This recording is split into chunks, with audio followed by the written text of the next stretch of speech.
Voltamos para mais super aulas Enem 2011 e vamos direto com o professor Ricardo para a última aula de Biologia, na qual vamos saber mais sobre ecologia. Bons estudos!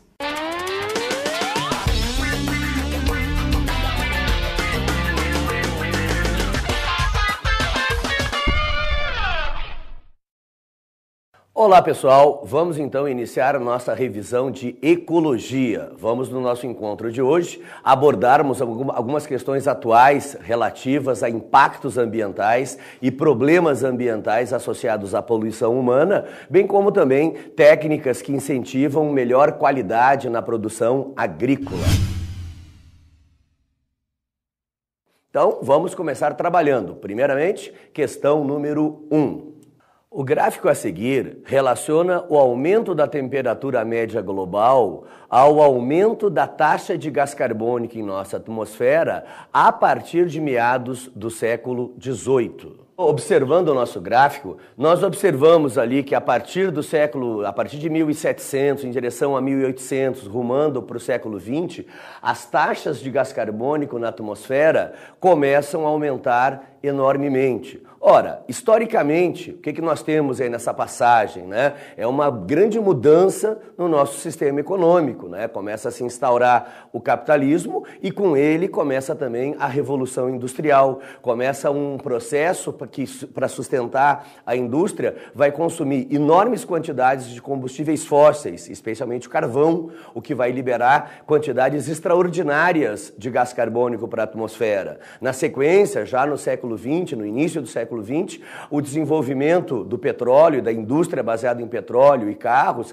vai liberar quantidades maiores ainda de gás carbônico. Então, de alguma maneira, o nosso sistema econômico, o capitalismo, a revolução industrial e o desenvolvimento da tecnologia levou a um consumo maior de combustíveis fósseis, o que faz aumentar a quantidade de gás carbônico atmosférico. E isso, claro, vai ter um impacto na temperatura mundial. Na medida em que a quantidade de gás carbônico aumenta, a retenção de calor na atmosfera também aumenta. E isso está associado ao que a gente comumente chama de aquecimento global ou aumento do efeito estufa. Mas vamos continuar a leitura do enunciado da questão.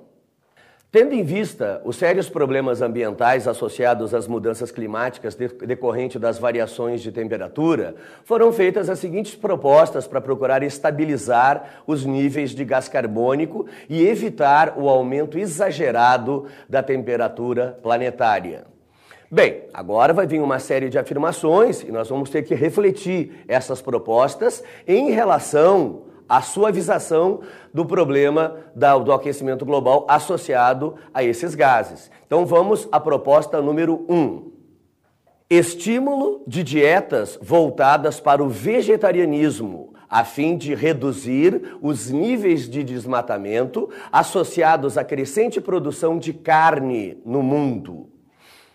Bem, gente, vamos acompanhar essa imagem que vocês estão vendo aí na tela, que representa o desmatamento florestal. Ora, gente, essas árvores que vocês estão vendo, esses troncos, toda essa massa vegetal, ela, na verdade, recolhe e armazena enormes quantidades de gás carbônico que foram absorvidas pela fotossíntese. Então, uma árvore como esta levou séculos de desenvolvimento para atingir esse tamanho. Toneladas e toneladas de carbono foram sequestrados da atmosfera e fixados nessa matéria orgânica. Ora, na medida em que a gente corta essa floresta, toda essa quantidade de gás carbônico e carbono fixada nessa biomassa vegetal vai ser liberada e retorna à atmosfera, o que nos mostra que o desmatamento, do ponto de vista ambiental e do ponto de vista do efeito estufa, é um sério problema, porque as árvores são grandes sequestradores de carbono. Na medida em que se corta a árvore para produzir campo e daí criar o gado para a produção de carne para a dieta humana,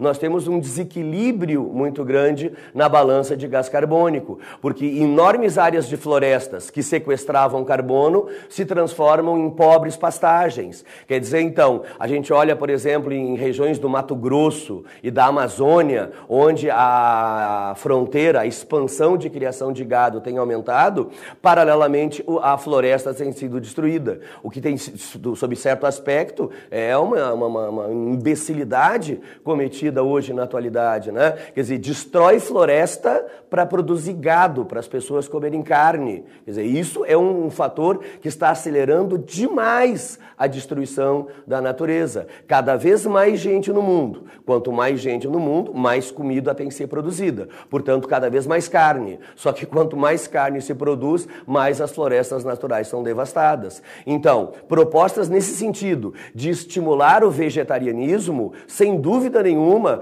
colaborariam em muito com a redução dos impactos associados ao efeito estufa. Além, claro, né, de também interferir na saúde das pessoas. Imagine um país que é estimulado a dietas vegetarianas, ele teria muito menos problemas de saúde, muito menos problemas de circulação, uma série de outros fantasmas que assolam a nossa sociedade, né, poderiam ser trabalhados. Uma proposta muito inteligente e de resultado bastante eficiente. Vamos à proposta 2. Estímulo ao desenvolvimento de tecnologias mais eficientes para as usinas termoelétricas à base de carvão mineral e gás natural, a fim de reduzir a crescente demanda de petróleo para a geração de energia elétrica em muitos países.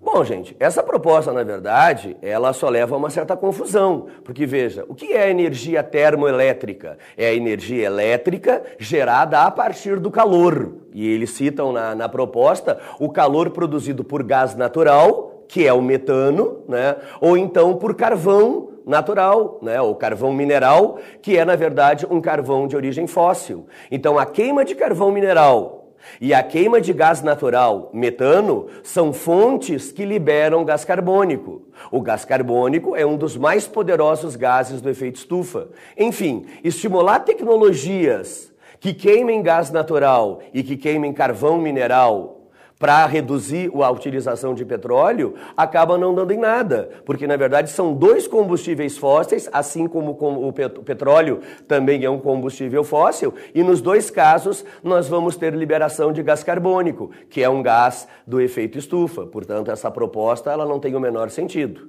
Vamos então à proposta número 3. Desenvolvimento de políticas mais eficientes e mais inteligentes no controle de crescimento populacional nos mais diferentes países do mundo.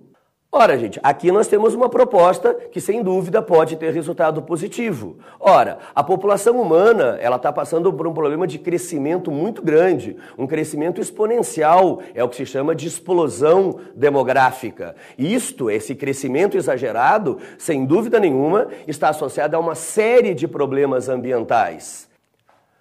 Ora, gente, quanto maior a população, quanto mais pessoas no mundo, mais energia é necessário para manter essas pessoas. Quanto mais gente no mundo, mais áreas agrícolas são necessárias para produzir alimento para esse povo todo. Então, na medida em que a população cresce descontroladamente, nós temos um aumento de desmatamento, que resulta num menor sequestro de gases do efeito estufa, e temos também um aumento na queima de combustíveis fósseis para a geração de energia, o que significa maior liberação de gases do efeito estufa.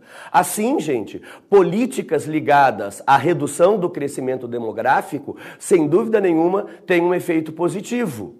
Por quê?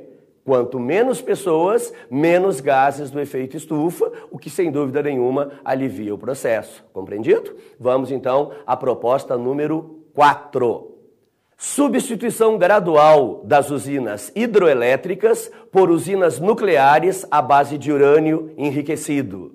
Vejam, essa proposta, ela em relação ao efeito estufa, não tem nenhuma relação direta. Usinas hidrelétricas, em princípio, não liberam grandes quantidades de gás carbônico, não tem um efeito devastador no efeito estufa. Nem mesmo as usinas nucleares, né? As usinas nucleares são fontes eficientes de geração de energia elétrica, apesar, claro, dos riscos de acidentes nucleares, como a gente viu no Japão e agora, recentemente, a gente viu na França acontecer, mas ligações diretas com o efeito estufa nós não podemos associar. Então, assim, nós temos em 4 propostas, 2 que realmente são eficientes, né? A redução na área de desmatamento com a produção de carne, estimulando dietas vegetarianas, né? E o estímulo à redução da população, controles populacionais. Então, nós temos como gabarito correto a alternativa C.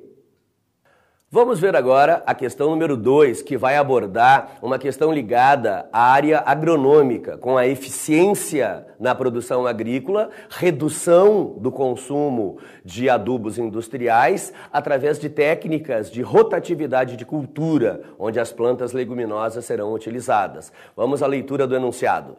Uma recomendação importante dos agrônomos para os pequenos agricultores, a fim de reduzir seus gastos com fertilizantes industriais, é a rotatividade de culturas com plantas leguminosas. Assim, o agricultor deve intercalar entre uma cultura e outra o plantio de algum tipo de leguminosa. Esta técnica gera aumento nos níveis de nitrogênio do solo e aumenta a produtividade geral, uma vez que